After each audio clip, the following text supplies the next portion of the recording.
Assalamualaikum warahmatullahi wabarakatuh. Perkenalkan, nama saya Eka Wadani Hasibuan, jurusan Teknik Kimia IAIN Batu Sangkar. Pada video kali ini saya akan menjelaskan tentang penggolongan berkala unsur-unsur. Yang pertama, tujuan. Tujuan praktikum adalah mempelajari sifat-sifat unsur segolongan dalam sistem berkala.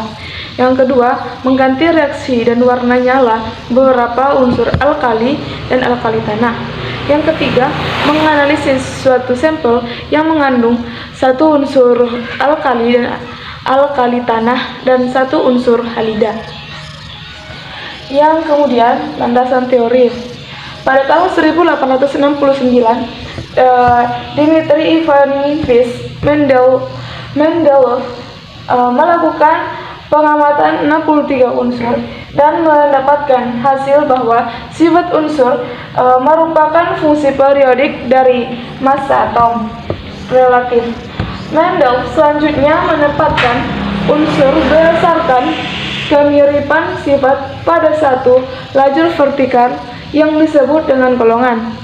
Unsur juga disusun berdasarkan kenaikan massa atom relatif dan ditetapkan dalam satu lajur yang disebut dengan periode. Menurut Henry Moseley, pada tahun 1913, sifat-sifat kimia unsur merupakan fungsi periodik dari atomnya. Artinya, jika unsur-unsur diurutkan berdasarkan kenaikan nomor atomnya, maka sifat-sifat unsur akan berulang secara periodik. Susunan periodik yang disusun oleh Moseley akhirnya berkembang lebih baik sampai dapatkan bentuk yang sekarang ini.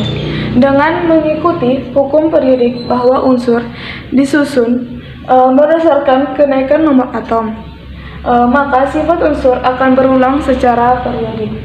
Sistem periodik dikenal dengan juga sebagai sistem periodik bentuk panjang. Terdapat lajur mendatar yang disebut dengan periodik dan lajur tegak disebut dengan golongan. Kemudian C. Peralatan dan bahan. 1. Peralatan. A. Tabung reaksi dan rak tabung reaksi. B. Gelas kimia. C. Kawat nikrom atau platina. D. Lampu spiritus. E. Pipet tetes dan korek api. Bahan. Pertama, larutan barium klorida 0,5 mol. B. Larutan kalsium klorida 0,5 mol. C. Larutan kalsium klorida 0,5 mol. D. Larutan natrium klorida 0,5 mol.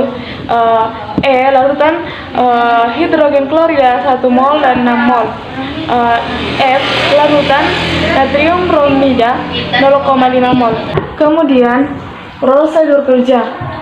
Yang pertama, masukkan 20 ml larutan HCl 6 mol dalam gelas kimia.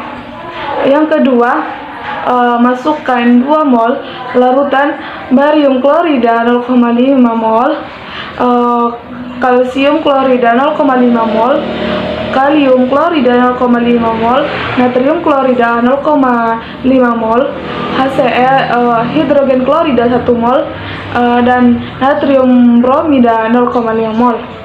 Masukkan semua itu ke dalam tabung reaksi. Kemudian yang ketiga, ambil kawat uji nyala, bengkokkan ujungnya membentuk bulatan kecil. Bersihkan kawat, jangan sampai kawat tersebut terkena tangan agar mencegah kontaminasi. 4. Celupkan kawat ke dalam larutan barium klorida 0,5 mol dalam bentuk reaksi. Masukkan ke dalamnya. Setelah itu, kemudian catat warna yang ditimbulkan dan bersihkan kawat dan lakukan uji nyala terhadap larutan lainnya. Sekian dari video saya, semoga bermanfaat. Kalau ada kata-kata yang salah, saya minta maaf. Assalamualaikum warahmatullahi wabarakatuh.